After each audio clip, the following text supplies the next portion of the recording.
The honourable member for Kootenay-Columbia. Good job. Mr. Speaker, the government has cited a public order emergency throughout Canada as their justification to invoke the Emergencies Act. They're wrong.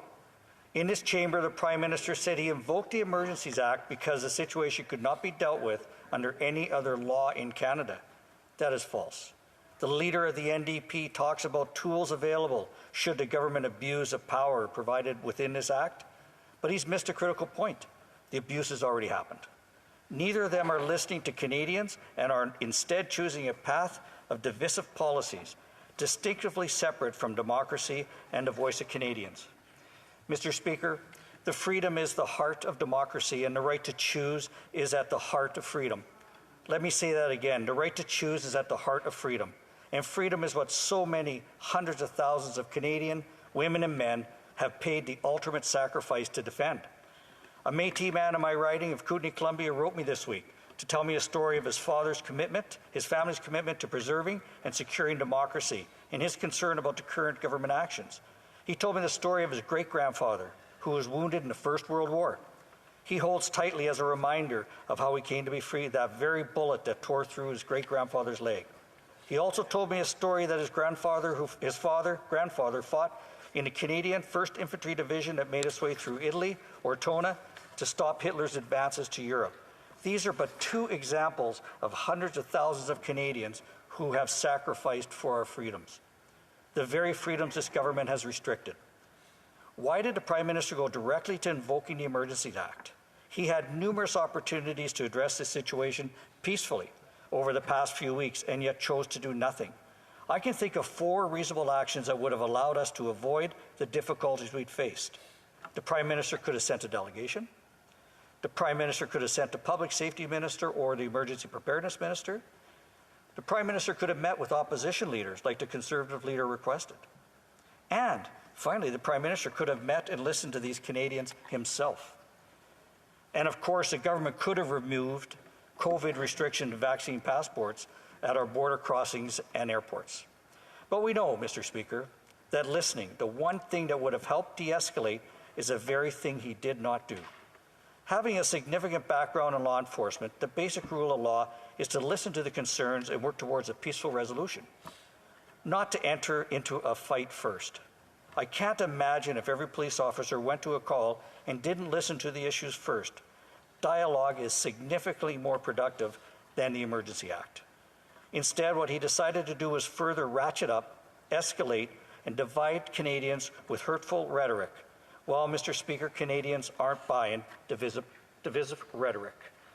The Prime Minister no longer has footing rooted in democracy, and all members of this House have a simple choice to make. Do you side with freedom of the institutions of democracy, or do you side with the Prime Minister and the leader of the NDP, who want to seize bank accounts of Canadians with whom they disagree? Apparently, accounts have already been frozen, so this sets a precedence that all illegal road, logging sites, pipeline blockades, railroad blockades, the future funding is subject to this process. Back to the Emergency Act, I choose freedom. Let us not be so foolish as to water down the significance of this movement and our obligations to those we serve and the impacts this will have on generations that follow. The decisions we make in this chamber on this issue will reverberate through the walls of history, and we will be held to account. The choice is simple. Protect and defend democracy or tear it down. I, Mr. Speaker, will be voting to defend it. We must not accept a situation where it's up to a Prime Minister or any member of the government to decide, outside the laws created in this chamber, which protests are legal and which are not. We surely must not tolerate a scenario where families are separated because of their ideas or beliefs and are different than that of the Prime Ministers or the government of the day. Mr. Speaker, Kootenay-Columbians see this as being about a Prime Minister's ego, about lack of leadership and weakening precedents. Mr. Speaker, through you, I'd like to take this moment to speak to those members of the Liberal caucus who are feeling uneasy about being whipped to a vote they know to be wrong. Your country needs you to uphold the values of democracy and freedom. Our country will be strong and free long after we leave this place, and it is our responsibility to ensure it is so. The Emergency Act was not invoked during the fears and protests around the Spanish flu that took 50 million lives around the world. It was not invoked during the Great Depression and the worker strikes in the 30s. It was not invoked during the crisis of Oka or Ipperwash, and it was not invoked in the aftermath of 9/11. During my time in law enforcement in British Columbia, it was not invoked to solve the riots in Penticton and Kelowna where downtown storefronts were destroyed. And it was not invoked to address a month-long illegal standoff at Gussison Lake, one of the largest in the history of the province. There were RCMP members shot, helicopters taking rifle fire, landowners unable to go home. I was at this event and can say with certainty, it was much like a war zone. In British Columbia, Canada, no Emergency Act. And currently there is an illegal blockade and protest at the Coastal GasLink drill site on the Martin Forestry Road near Houston, BC. On February 17th, there was an attack on a number of CGL employees and RCMP, and a member physically injured in the attack. Initial damage to equipment and buildings is estimated over $10 million. RCMP are investigating mischief, assault, criminal harassment, and man-trap set purposely to injure police. Now, this appears to be a violent, illegal action that the Emergency Act would support law enforcement, especially also given the financial support GoFundMe.com has financing from outside Canada. Where the other methods and authorities exist to deal with disagreement, government should use these methods and authorities. Government should not subject free people to abuse of wide-ranging, freedom-altering overreach.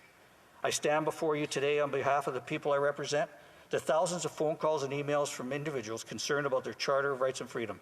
I stand in this chamber, Mr. Speaker, after a lifetime of experience within the RCMP to explain to the Prime Minister and his colleagues in this House he is wrong in his actions. Police agencies have the tools they need, but it does start with dialogue. The government had numerous other legislative options it could have considered before going to the extreme of invoking the Emergency Act.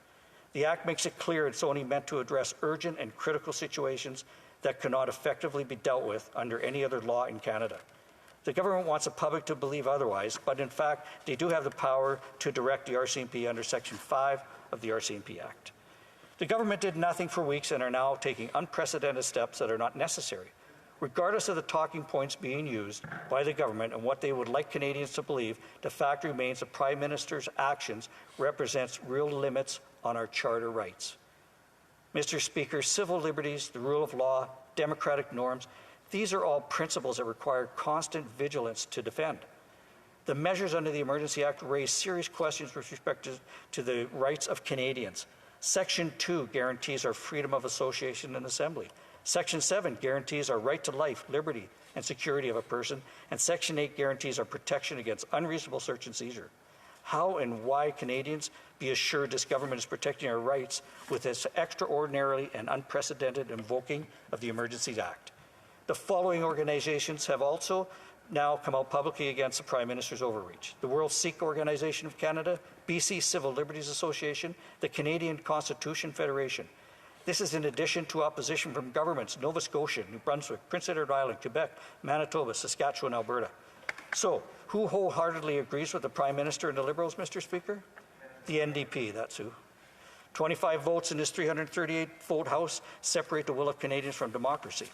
And as much as Canadians learn about the Emergencies Act and the NDP support of it, they are sounding alarm bells.